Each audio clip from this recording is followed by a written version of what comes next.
अपनी शुरुआती शिक्षा दीक्षा के बाद रावण ने कई वर्षों तक शिव की गहन तपस्या की। तपस्या के दौरान रावण ने शिव को प्रसन्न करने के लिए बलिदान के रूप में अपना सिर 10 बार काटा।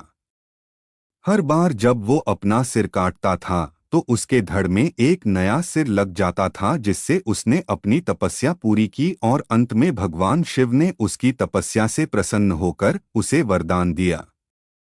तब रावण ने अहंकार में अपने वरदान में नश्वर इंसानों को छोड़कर देवताओं, राक्षसों, सांप और जंगली जानवरों से हानि न होने का वर मांगा, जिसका मतलब था कि ये सभी प्रजातियां उसे कोई नुकसान नहीं पहुंचा सकती। यही वजह है कि बाद में मनुष्य रूप में जन्म लेकर राम ने रावण का अंत किया था।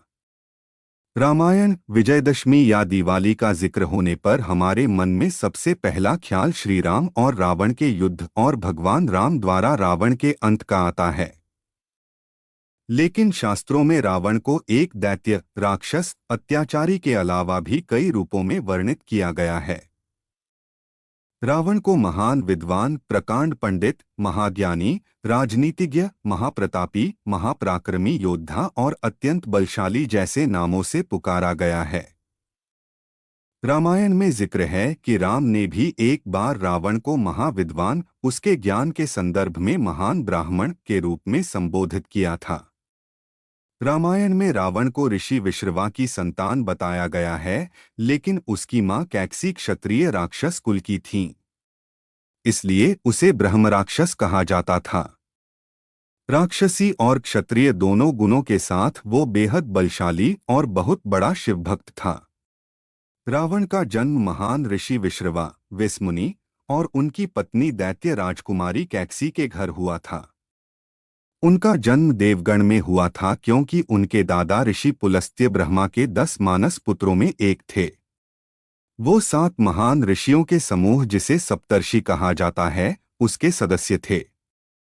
कैकसी के पिता और दैत्यों के राजा सुमाल्या की इच्छा थी कि उनकी बेटी की शादी नश्वर दुनिया के सबसे शक्तिशाली व्यक्ति के साथ हो, ताकि उससे एक असाधारण संतान का जन्म हो।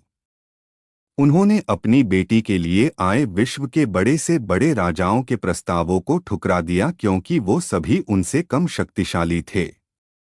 कैकसी ने इसके बाद ऋषियों में अपने लिए वर की खोज की और आखिर में विश्रवा ऋषि को शादी के लिए चुना, जिनका एक और बेटा कुबेर था।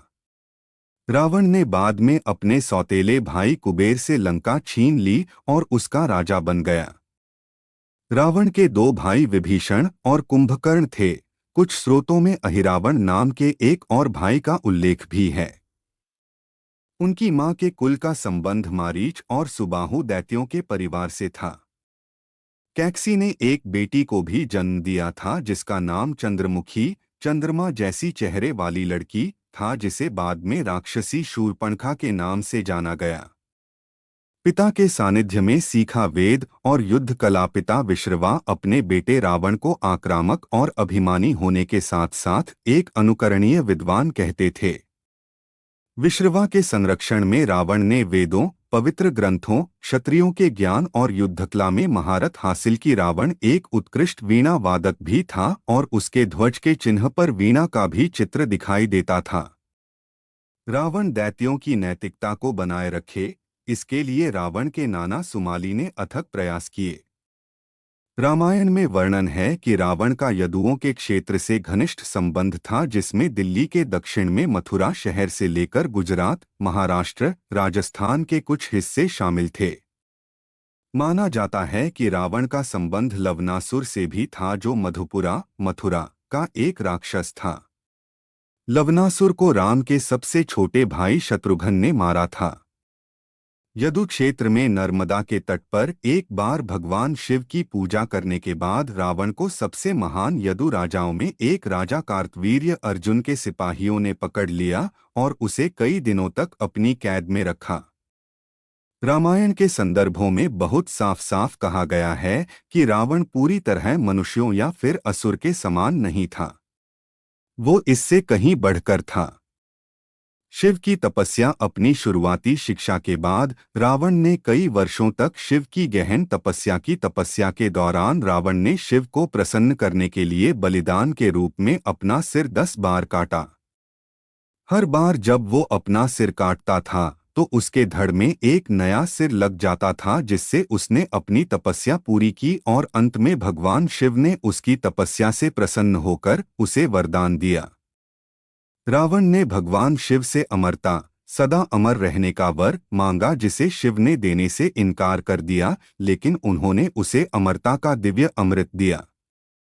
इस वर का अर्थ था कि रावण जब तक जीवित रहेगा तब तक उसे परास्त नहीं किया जा सकता। रावण ने अहंकार में अपने वरदान में नश्वर इंसानों को छोड़कर देवताओं, राक्षसों, सांप और जंगली जानवरों से हानि ना होने का वर मांगा, जिसका मतलब था कि ये सभी प्रजातियां उसे कोई नुकसान नहीं पहुंचा सकती। यही वजह है कि बाद में मनुष्य के रूप में जन्म लेकर राम ने रावण का अंत किया था। शिव ने उसे उसके सभी 10 कटे हुए सिरों के अलावा दिव्य शस्त्र और कई प्रकार के चमत्कार की शक्ति दी। इसी वजह से रावण को दशमुख या दशानन कहा गया। इन वरदानों को हासिल करने के बाद रावण ने अपने दादा सुमाली की तलाश की और अपनी शक्ति का विस्तार करने के लिए सेना का नेतृत्व करने लगा। इसके बाद रावण की नज़र लंका पर पड़ी और उसने उस पर कब्जा जमाने की कोशिश शुरू कर दी। लंका एक बेहद सुंदर और रमणीय शहर था, जिसे शिव और पार्वती के लिए विश्वकर्मा द्वारा बनाया गया था। बाद में ऋषि विश्रवा ने लंका में यज्ञ के बाद शिव से उसे दक्षिणा के रूप में मांग लिया। इसके बाद कुबेर ने अपनी सौतेली मां कैकेसी के जरिए रावण और अपने अन्य भाई बहनों को ये संदेश पहुंचाया कि अब लंका उनके पिता विश्रवा यानी उन सभी की हो चुकी है। लेकिन बाद में रावण ने लंका को बलपूर्वक छीन लेने की धमकी दी, जिसके बाद उसके पिता विश्रवा ने कुबेर को सलाह दी कि वो लंका रावण को दे दें, क्योंकि रावण अब अपराजेय है। इस तरह रावण ने लंका पर कब्जा कर लिया। भगवान शिव का परम भक्त लंका पर विजय के बाद रावण शिव से मिलने के लिए कैलाश पर्वत पहुंचा। शिव के वाहन नंदी ने रावण को अंदर जाने से मना कर दिया। इससे वो नाराज हो गया और नंदी को चिढ़ाने लगा। बदले में नंदी भी क्रोधित हो गए और रावण को श्राप दिया कि लंका को एक वानर द्वारा नष्ट किया जाएगा।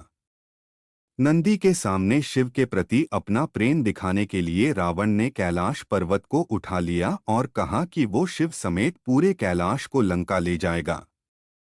रावण के अहंकार से क्षुब्ध शिव ने कैलाश पर अपने पैर की सबसे छोटी अंगुली रख दी, जिससे कैलाश पर्वत अपनी जगह पर वापस स्थापित हो गया। लेकिन इसी दौरान रावण का हाथ पर्वत के नीचे दब गया और पूरे पर्वत का भार रावण के हाथ पर आ गया। वो इस पीड़ा से कराह उठा। उसे तुरंत अपनी गलती का एहसास हो गया। तब रावण ने भगवान शिव को प्रसन्न करने के लिए अपनी नसों को तोड़ दिया और उससे तार की तरह इस्तेमाल करते हुए संगीत बनाया और शिव की महिमा का गुणगान करने लगा। इस तरह उसने शिव तांडव स्तोत्र रच दिया। इसके बाद शिव ने उसे क्षमा कर दिया और उसकी भक्ति से खुश होकर उसे दिव्य तलवार चंद्रहास दी। कहा जाता है कि इस घटना के दौरान ही शिव द्वारा उसे रावण नाम दिया गया, जिसका अर्थ है तेज दहाड़, क्योंकि रावण का हाथ जब पर्वत के नीचे दबा तो उसके रोने से पृथ्वी कांप उठी थी। रावण इसके बाद भगवान शिव का आजीवन भक्त बन गया था। रावण की क्षमता और शक्ति वास्तव में विस्मयकारी थी। रावण ने कई बार मनुष्यों, देवताओं और राक्षसों पर विजय प्राप्त की। पाताल लोक को पूरी तरह जीतकर उसने अपने भाई अहिरावण को वहां का राजा बना दिया। वह तीनों लोकों में सभी असुरों का सर्वोच्च अधिपति बन गया। कुबेर ने एक बार रावण को उसकी क्रूरता और लालच के लिए आलोचना की, जिससे वो बहुत नाराज हो गया। भाई के इस अपमान के बाद वो स्वर्ग की ओर बढ़ा और देवताओं से युद्ध कर उन्हें हराया। उसने देवों, मनुष्यों और नागों पर जीत अर्जित की। रामायण में रावण का सभी मनुष्यों और देवताओं पर विजेता के रूप में जिक्र किया गया है। हालांकि रावण का अहंकार उसके अंत का कारण बना।